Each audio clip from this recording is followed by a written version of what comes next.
এটা কিন্তু একটা ক্রেজি এক্সপিরিয়েন্স, গোটা ইলিশ। এটাই তো ইলিশ উৎসব নাকি? Once in a lifetime visit is a must. बहुत अच्छा लगा एविशम, मतलब भालो, बंगाली में बोलिए भालो और भोजपुरी में हम लोग को बोलिएगा तो गर्दा गर्दा गर्दा। সুন্দরীর দেশ এই সুন্দরবন, যেখানে রয়েছে ভারতবর্ষের সবচেয়ে বড় ম্যানগ্রোভ অরণ্য। আবার এখানেই দেখা মেলে জগৎ বিখ্যাত রয়্যাল বেঙ্গল টাইগারের। একটা সময় ছিল যখন ইলিশ বলতেই খালি পদ্মাকেই বোঝানো হতো, আর এখন সেই ইলিশের খোঁজেই আমি চলে এসেছি সেই বাঘের দেশ সুন্দরবনে। এই যাত্রা শুরু হয়েছিল একটা স্বপ্ন থেকে, সুন্দরবনের বুকে ইলিশ উৎসব। ভাবছিলাম খাবার দাবার, একটু নৌকা ভ্রমণ আর কয়েকটা ছবি, উফ জমে ক্ষীর। কিন্তু যা পেলাম তা এক কথায় বলার না। ভেসে বেড়ানো গ্রাম, কাদা পথে হেঁটে উৎসবের গন্ধে পৌঁছানো, চুলোর ধোঁয়া মেশানো সর্ষের ঘ্রাণ, আর পাতের পর পাতে রূপলি মাছের রাজত্ব। কিন্তু ইলিশের গল্পের আড়ালে ছিল অন্য এক সুন্দরবন। নদীর বুক চিরে আসা সন্ধে, ছায়া ঢাকা বন, হাসি মুখে গল্প বলা মানুষ, আর ছিল একটা নিঃশব্দ ভালোবাসা প্রকৃতির প্রতি। এটা শুধু একটা ভ্রমণ নয়, এটা একটা গল্প, একটা অনুভব। চলো আজকে ডুব দিই সেই গল্পে। ইলিশের স্বাদে মাখা এক ভিজে ভিজে সুন্দরবন।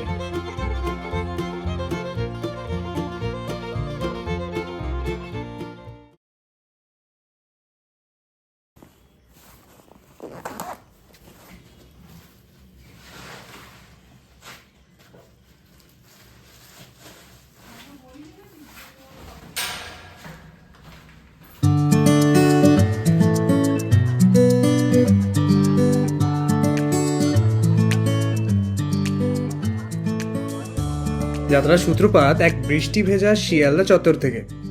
ঠিক 6:30টার শিয়ালদা ক্যানিং লোকাল ধরে আমরা রওনা দিই আমাদের গন্তব্যের দিকে।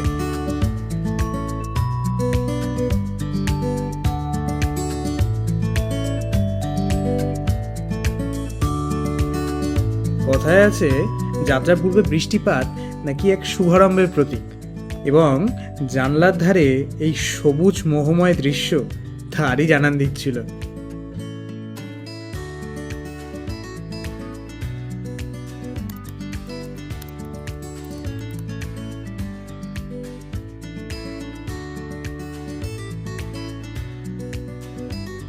সঠিক সময় ক্যানিংয়ে নামার পর বাইরে বেরিয়ে দেখা মেলে আমাদের ট্যুর অপারেটরে, যারা ব্যানার হাতে নিয়ে আমাদের জন্যই অপেক্ষা করছিলেন। এবং সেখান থেকে আমরা রওনা দিই সোনাখালী ঘাটের উদ্দেশ্যে, যেখান থেকে আজকে আমাদের যাত্রা শুরু হতে চলেছে।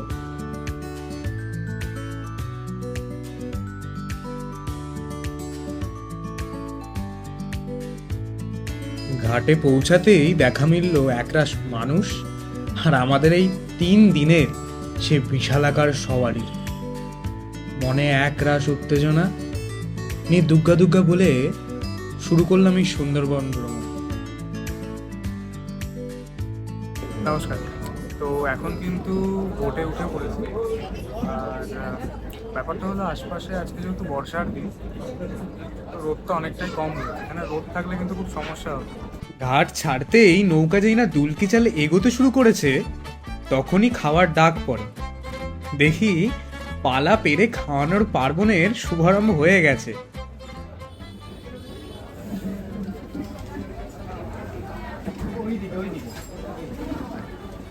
ইলিশ উৎসব যেই জন্য বিখ্যাত, তার খাওয়া দাওয়া। তো সকাল এখন কটা বাজে? এখন বাজে 10:59, আর আমাদের চলে এসেছে ব্রেকফাস্ট। ব্রেকফাস্টে কী আছে? ব্রেকফাস্টে আছে হচ্ছে লুচি, আলুর তরকারি আর একটা রসগোল্লা। আমি খিদা পাচ্ছে, কারণ সকাল থেকে কিছু খাওয়া হয়নি, খাওয়াটা তাড়াতাড়ি সেরে নেওয়া যায়।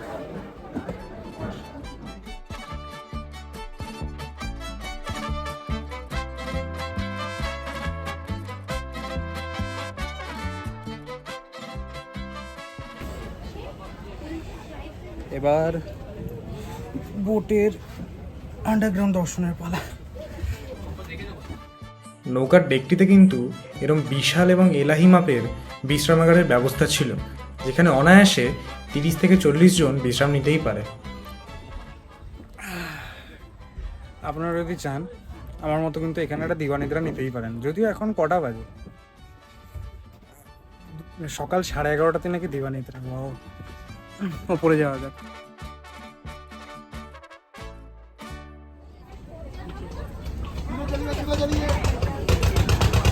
এখন ইতিমধ্যে পৌঁছে গেছি গোসাবাতে। তো লঞ্চ থেকে আমাদের জাস্ট নামালো, আর এই আমাদের পুরো টুরিস্ট গ্রুপ। আমাকে ফলো করে যাবেন, আমি যেই দিকে যাব আপনারা সেই দিকে যাবেন।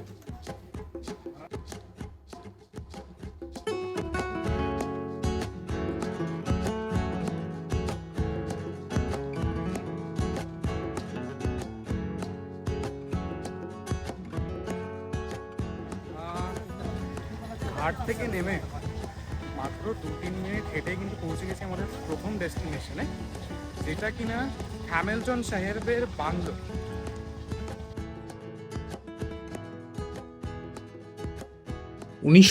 সালে স্কটিশ মানবপ্রেমী যখন গোসাবা অঞ্চলে আসেন, তখন তিনি এখানে এসে এক আদর্শ সমাজ গড়ে তোলার স্বপ্ন দেখেন।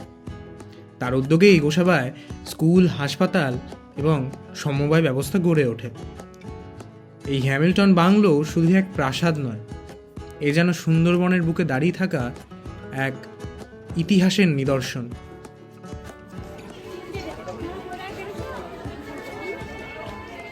এখন দাঁড়িয়ে আছি, আমি পড়ছি না ভাই, এখন দাঁড়িয়ে আছি ঠিক বেকন বাংলোর সামনে, যেটা রবীন্দ্রনাথ ঠাকুরের একটি বাংলো। আর কেটে নিয়েছি 10 টাকা করে দুটো টিকিট। আর হ্যাঁ, সম্পদ আমাদের সঙ্গে আসেনি, তোর সঙ্গে নৌকায় গিয়ে একেবারে দেখা হবে। ঢোকা যাক ভেতরে। হ্যামিল্টন সাহেবের বাংলোর একেবারে কাছেই ছিল তার পরম সহযোগী বেকন সাহেবের বাংলো, যিনি হ্যামিল্টনের স্বপ্ন বাস্তবায়নে ছিলেন তার অন্যতম প্রধান ভরসা। এই বাংলো ছোট ও কম চর্চিত হলেও এটিই ছিল একসময় প্রশাসনিক ও সামাজিক সিদ্ধান্তের কেন্দ্র। এই দুই বাংলোই শুধু ইট পাথরের গাঁথুনি নয়, তারা একটি স্বপ্নের 2 স্তম্ভ। এবং স্বয়ং রবীন্দ্রনাথ ঠাকুরও একবার হ্যামিল্টন সাহেবের আমন্ত্রণে গোসাবায় গিয়েছিলেন। এই বেকন বাংলোতেই তার নিদর্শন মেলে। এটা কিন্তু আমার পার্সোনাল ওপিনিয়ন, এই বাংলোটা কিন্তু আমার আরও বেশি ভালো লাগে। কেন জানি না, কাঠের তৈরি, দুটোই কাঠের তৈরি, বাট এটা আরও বেশি সুন্দর ছিল।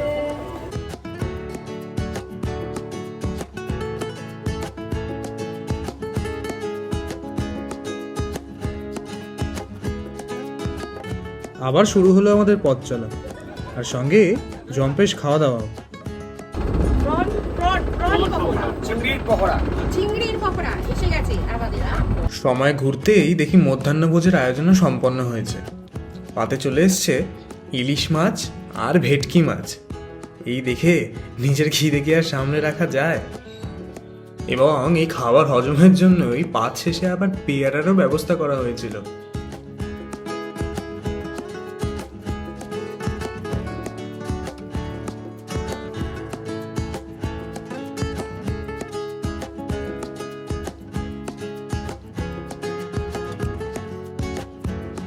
দুপুর পেরিয়ে বিকেল গড়াতেই নৌকা এসে নোংর বাঁধল আমাদের বাসস্থান পাখিরালয় ফেরিঘাটে, এবং চোখের সামনে লজটিকে দেখতে পেয়েই বুঝতে পেরেছিলাম একটা লম্বা নিদ্রা আমার এখন অপেক্ষা করছে।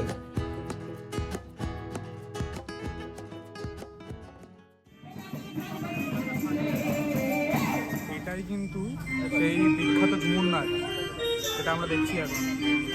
কেমন লাগছে? দারুণ দারুণ দারুণ। আমাদের ট্যুর অপারেটরই কিন্তু সন্ধ্যাকালীন মনোরঞ্জনের জন্য এই নাচের ব্যবস্থা করেছিলেন। সবাই একসাথে চা পকোড়ার সঙ্গে যখন সব চিন্তা ভুলে গিয়ে এই উৎসবে আনন্দে মেতে ওঠে, কার না দেখতে ভালো লাগে?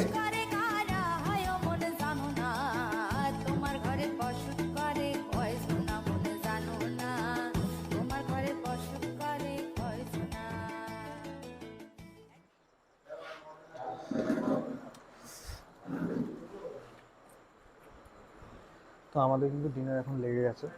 ডিনারে কি আছে বলে দিই।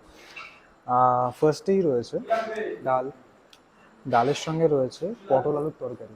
এই পটল আলুর তরকারি আমার খেতে মারাত্মক লাগে। বাড়িতে খুব একটা বেশি খাই না, বাট বাইরে পটল আলুর তরকারি আমি জানি না কী থাকে, খেতে খুব দারুণ লাগে।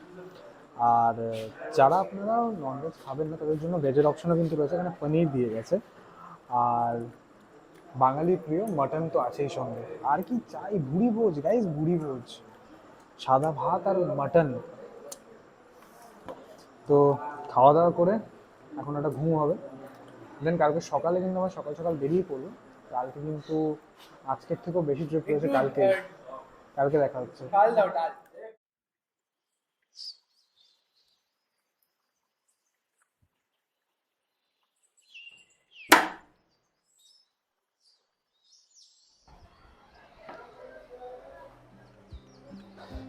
নমস্কার, ভেরি গুড মর্নিং। আজকে আমাদের ইলিশ উৎসব পার্বণে আমাদের সুন্দরবন ট্রিপের দ্বিতীয় দিন। তো আজকে কিন্তু আমাদের অনেক কিছু প্ল্যান রয়েছে, তার কারণ কালকে তো খুব একটা বেশি কিছু দেখা হয়নি, দুটো বাংলো আমরা বাস ঘুরেছিলাম। বাট আজকে কিন্তু সজনেখালি এবং তার আশেপাশে আরও অনেক জায়গায় আমাদের ট্রাভেল করার কথা রয়েছে। আর আজকের ট্রিপটা আরও বেশি ইন্টারেস্টিং কেন হতে চলেছে, তার কারণ আজকে কিন্তু আমরা গভীর ম্যানগ্রোভ জঙ্গলে ঢুকতে চলেছি। তো আজকে কিন্তু বাঘ আর কুমিরের দেখা পাওয়ার সম্ভাবনা অনেকটা বেশি। আর একটা কথা আমি বারবার বলছি, ইলিশ উৎসব পার্বণে কিন্তু খাওয়া দাওয়াটাই মেন, ঠিক আছে? সুন্দরবন ট্রিপ তো আছেই, তার সঙ্গে কিন্তু জম্পেশ খাওয়া দাওয়া হয়। কালকে তো ক্রেজি খাওয়া দাওয়া হয়েছেই, আজকেও আমি জানি না কী কী খাওয়াবে, মানে বসার চান্সেস থাকে না, খালি খাও খাও। রেডি রাখতে হবে নিজেকে, নিজের গাটসটাকে পাওয়ারফুল করতে হবে, ঠিক আছে? হাফ রেডি আপাতত, বাইরে বেরিয়ে দেখা হচ্ছে।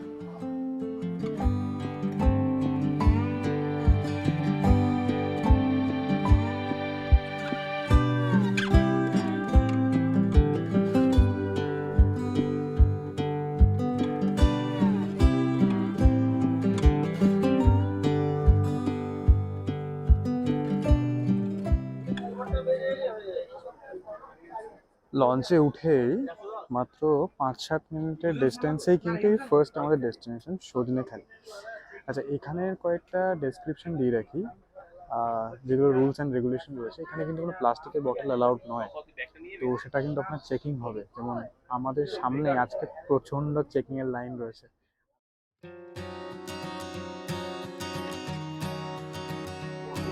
তো ফাইনালি আমরা কিন্তু চলে এসেছি সজনেখালি ওয়াইল্ড লাইফ স্যাংচুয়ারি। ভেবেছিলাম আমার কাছে দেখা হবে না, আমাদের যিনি ট্যুর ম্যানেজার রয়েছেন তিনিও বলছিলেন আজকে হয়তো দেখা হবে, আজ থেকে আজকে দেখা হবে না, কারণ গেট বন্ধ ছিল, ভীষণ চেকিং হচ্ছিল। But finally we are here. সুন্দরবনের হৃদয়ে অবস্থিত সজনেখালি ওয়াইল্ড লাইফ স্যাংচুয়ারি একটি গুরুত্বপূর্ণ জীববৈচিত্র্য সংরক্ষণ কেন্দ্র, যার আয়তন প্রায় 363 বর্গ কিলোমিটার। এটি রয়্যাল বেঙ্গল টাইগার, চিত্রল হরিণ, কুমির এবং অসংখ্য দেশীয় পরিযায়ী পাখির আবাসস্থল। এই স্যাংচুয়ারিটির মধ্যেই রয়েছে একটি watch tower, mangrove interpretation centre, কুমির পুকুর ও বনবিপিন মন্দির, যা এই অঞ্চলের পরিবেশগত সাংস্কৃতিক গুরুত্বকে ফুটিয়ে তোলে। এখানে প্রবেশের জন্য কিন্তু গাইড নেওয়া একেবারে আবশ্যক, এবং তারাই আমাদের সব কিছু বুঝিয়ে বলছিলেন। তাদের কাছ থেকেই জানতে পারি নভেম্বর থেকে ফেব্রুয়ারিতে এখানে নাকি প্রচুর পাখি দেখতে পাওয়া যায়, যদিও এই বর্ষার সৌন্দর্য কিছু কম নয়। এটাই কিন্তু সজনেখালি সেই ওয়াচ টাওয়ার। এই ওয়াচ টাওয়ারের উপরে উঠে ওদিকে একটা পন্ডে কুমিরের ভিউ পাওয়া যায়। আর কুমির দেখা যাবে নাকি তার কোনো ঠিক ঠিকানা নেই, বাট টুরিস্ট ডেস্টিনেশন, কারণ জায়গাটাও সুন্দর, অনেকটা জুরাসিক ওয়ার্ল্ডের সঙ্গে মিল আছে।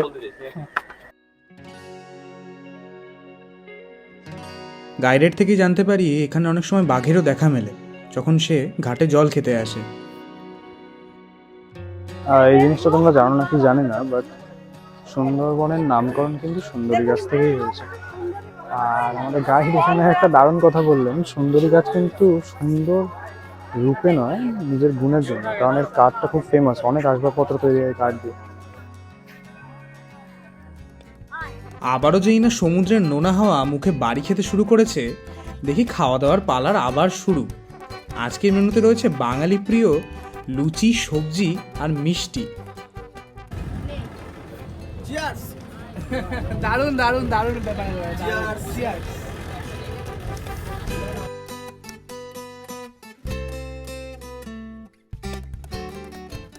এখন নেক্সট স্পট সুদর্ণখালিতে দেখবো ঘুরে ওয়াচ টাওয়ার ভিজিট করবো। ওখানে একটা ম্যানগ্রোভ পার্ক, অ্যাকচুয়ালি কিছু জঙ্গলের লবণজনের উদ্ভিদদের বসে যেগুলো আর একটা করে নেটপ্লেট দেওয়া আছে, যেন তাদের সাথে পরিচিতি ঘটে।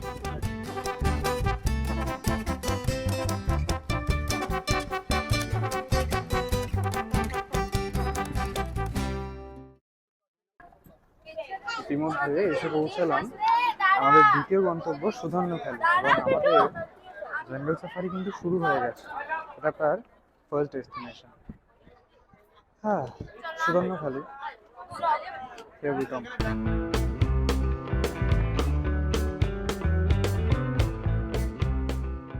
ম্যানগ্রোভ অরণ্যের সঙ্গে পরিচিতি পাওয়ার একেবারে আদর্শ স্থান এই সুধন্যখালি।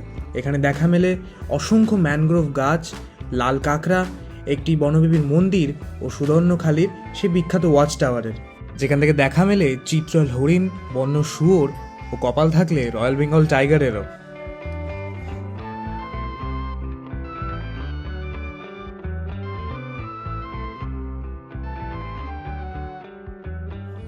সুধন্যখালি ছাড়তেই নোনা হাওয়ায় দুলতে দুলতে নৌকা আমাদের প্রবেশ করে ছোট খাড়িতে। তোমাদের বলা হয়নি, আমরা এখন আপাতত অন্য একটা বোটে রয়েছি। তার কারণ এইখানে আজকে যে আমাদের সেকেন্ডের ট্রিপটা, সেটা অনেক রেস্ট্রিক্টেড জায়গার মধ্যে দিয়ে যায়। তো সেই জায়গাগুলো একটা বোটে 40 জনের বেশি থাকা যায় না। তো অবভিয়াসলি আমরা 40 জনের থেকে অনেক বেশি একটা গ্রুপে, আর তাই জন্য বড় বোটটায় কিছুজন রয়েছে। আগে আমরা বড় বোটটাতেই ছিলাম, এখন আবার ছোটো বোটটা রয়েছে। ছোটো বোটটা বেশ ভালো, বেশ হাওয়ায় দুলতে দুলতে মনে হচ্ছে কোনো একটা নৌকার আশ্বাসটা পাওয়া যাচ্ছে। গাইডের কথা মাফিক জানতে পারি এই স্থানেই বন্যপ্রাণীর দেখা পাওয়ার সম্ভাবনা একেবারে প্রবল। অমনি পাল্টে গেল সকলের মুখশ্রী। চিল লাইফ থেকে তৎক্ষণাৎ সিরিয়াস ফেসের এক অদ্ভুত ট্রান্সফরমেশন। কারণ সকলেই জানতো সেই বাদামি বর্ণে কালো ডোরাকাটা প্রাণীর দেখা পাওয়া কতটা অমূল্য।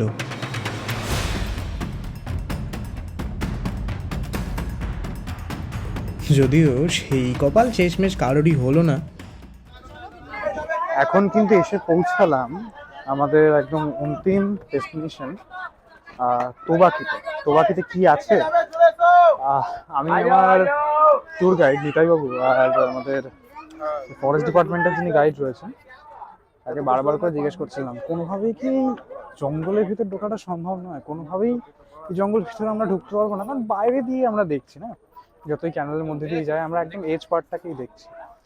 কিন্তু এবার কিন্তু আমরা জঙ্গলের ভিতর ঢুকবো। এই তোবাকিতে আমরা অ্যাকচুয়ালি একটা ওভারব্রিজের ওপর থেকে যাব আর নিচে জঙ্গলটাকে দেখব। আর সেখান থেকে যদি কোনো প্রাণী যাতায়াত করে তাহলে সেটা কিন্তু আমাদের চোখে পড়বে। এটা বেশ ইন্টারেস্টিং, আর এটা তো আমি বললাম এটা নিয়ে এক্সাইটেড ছিলাম কিছুটা। সুন্দরবনে ম্যানগ্রোভ অরণ্য, পশু পাখি তথা বন্য জীবনের একটি ছোট্ট নিদর্শন নেওয়ার সুযোগ করে তোলে এই তোবাকি ফুটব্রিজ। প্রায় 20 ফিট উঁচু এবং ঘন জঙ্গলের মধ্যে দিয়ে আধা কিলোমিটার বিস্তৃত এই ব্রিজ দিয়ে হাঁটলে অনেকটা হলিউডের জুরাসিক ওয়ার্ল্ডের কথা মনে পড়বেই পড়বে।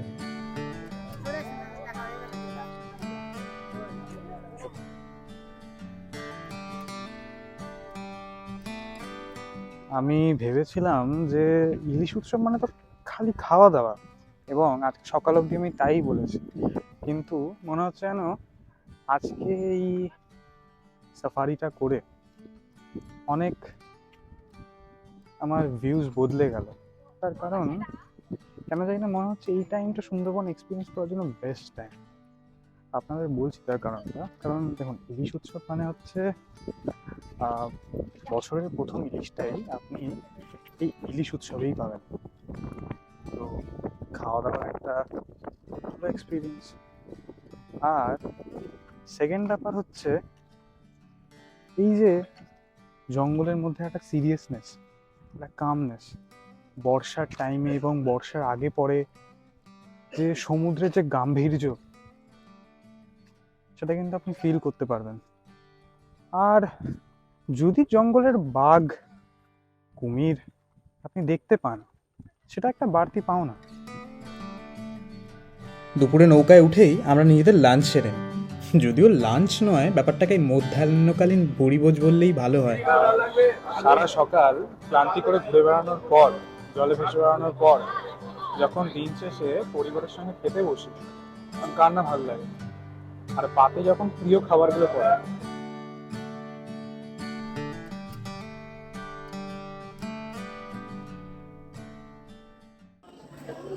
Hello, good evening. অ্যাকচুয়ালি মানে আজকে একটা অনেক টাফ আর অনেক টায়ারিং একটা জার্নি ছিল। তো সেটা ফিরে খুব টায়ার্ড হয়ে পড়েছিলাম। তো একটা অস্বাভাবিক সুন্দর ঘুম হলো। আর ঘুম থেকে উঠেই দেখি গরম গরম চাউমিন চলে এসেছে আমাদের জন্য। মানে বাড়িতে যেমন মা একদম সময় পেরোতে পারে না, একদম নিজের ভালোবাসা দিয়ে খাবার বানাতে থাকে, এখানেই কিন্তু তাই। মানে সময় পেরোতে থাকছে না, আর নতুন নতুন খাবার চলে আসে হাতে। আমি খেয়ে নিই। সন্ধ্যাকালীন খাওয়া দাওয়া সেরেই বেরিয়ে পড়লাম বাজারের উদ্দেশ্যে। সুন্দরবনের এই বাজার খুব ছোট হলেও বেশ প্রাণবন্ত, যেখানে স্থানীয় মানুষ হস্তশিল্প, খাঁটি মধু, পাট ও বাঁশের তৈরি জিনিসপত্র, শুকনো মাছ ও মশলা বেচেন। এই বাজার দেখেই কিন্তু সাধারণত স্থানীয় মানুষদের জীবিকার উৎস ও সুন্দরবনের সংস্কৃতি সম্বন্ধে জানতে পারা যায়। সুন্দরবনে আজকে সন্ধ্যাবেলা মার্কেটে ঘুরতে ঘুরতে এই আমাদের ঘাটের পাশেই একটা মিষ্টির দোকান পেলাম। খুব ইন্টারেস্টিং মিষ্টির দোকানটা, বেশ পুলিশ ক্যাম্পের পাশে। দাদা আমাকে বলে দিল পাশ থেকে বেশ কটা সুন্দর মিষ্টি পাওয়া যায়, আপনাদের দেখাচ্ছি। সন্ধ্যে 7টা থেকে রাত 11টা অবধি গরম রসগোল্লা, পিওর ছানা রসগোল্লা পাবেন। এদিকে আছে আপনার, চলে আসেন, ল্যাংচা আছে, বড় সাইজের ল্যাংচা পাবেন, খুব হালকা মিষ্টি দেবে। পান্তুয়া আছে, টাটকা পাবেন, পুরো টাটকা পাবেন প্রতিদিন। এ আছে আপনার বরফি আছে।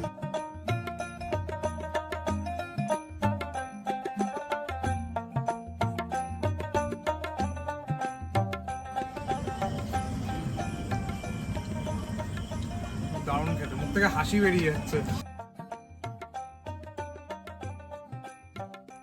তো ব্যাপার হচ্ছে, আজকে কিন্তু আমাদের লাস্ট ডিনার এই ট্রিপে। আর আজকে কি রয়েছে জানো? রয়েছে ফ্রাইড রাইস আর চিলি চিকেন, আর সঙ্গে আলুর দমও আছে। বাট আমি চিলি চিকেনের দিকেই ফোকাস করবো, কারণ চিলি চিকেন আমার ফেভারিট।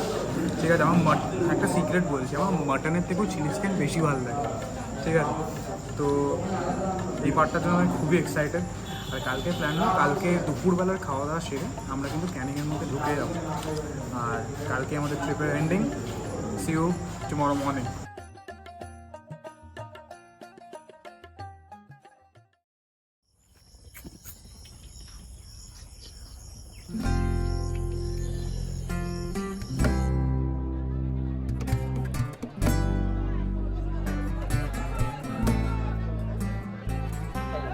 নমস্কার, আরেকটি শুভ সকাল।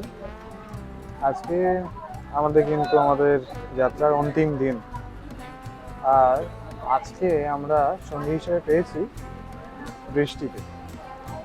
মানে ট্রিপে আসার আগে থেকেই, যখন আমি ক্যানিং লোকালে উঠেছি, তখন থেকে আমি সম্পর্কে বলছিলাম যে বর্ষার মধ্যে আমি ইলিশ উৎসব এরকমভাবেই চাই, যাতে একদম রমরমিয়ে বৃষ্টি নামলে তার আলাদাই মহিমা। এই যে জলরাশির উপর থেকে ভেসে চলছি, তার পাশ থেকে যদি এরকম আকাশ কালো হয়ে বৃষ্টি নামে, মানে তার আলাদাই একটা অড়া। নৌকা ঘাট ছাড়তেই বুঝে গেলাম, না, ইলিশ উৎসবের মহিমা এখনো বজায় আছে। আপাতত এখন সকালবেলা আশেপাশে বৃষ্টির মধ্যে এই যে যদি এরকম লুচি ছোলার তরকারি জুটে যায়, কার না ভালো লাগে? কার না ভালো লাগে বলো তো? আজকে আমার দিনটা, আজকে আমরা ভীষণভাবে এনজয় করবো সবাই মিলে।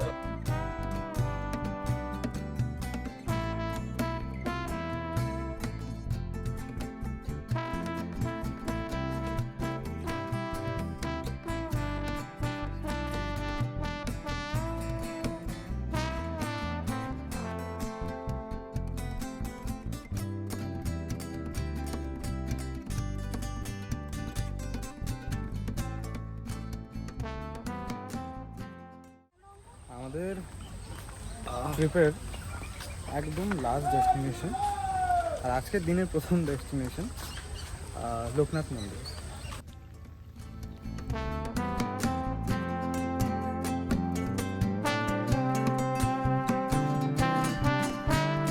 এই লোকনাথ মন্দির কিন্তু সুন্দরবনের অনেক পুরনো একটি মন্দির। এই আশ্রমকে ঘিরেই গ্রামবাসীদের জীবন গড়ে উঠেছে। কেউ ফল বেচে কিংবা কেউ মানুষের মনোরঞ্জন করেই নিজের জীবনটা কাটান। শেষবারের মতো জলে ভাসলো আমাদের বোট, এবং ঘুরে দেখি হাসি মুখে সবাই ভুড়ি ভোজের শেষ পাতে মেতে উঠেছে। পিছন ঘুরে তাকালে বাড়ি ফিরছি এক ঝুড়ি গল্প নিয়ে। পরিচয় হয়েছে তাদের সাথে যারা জলকেই জীবনের সত্য বলে মেনে নিয়েছেন। বানিয়েছি কিছু নতুন পরিবার, জলে ভেসে জমিয়েছি কিছু অমূল্য স্মৃতি, যে স্মৃতি শুধুই আমার।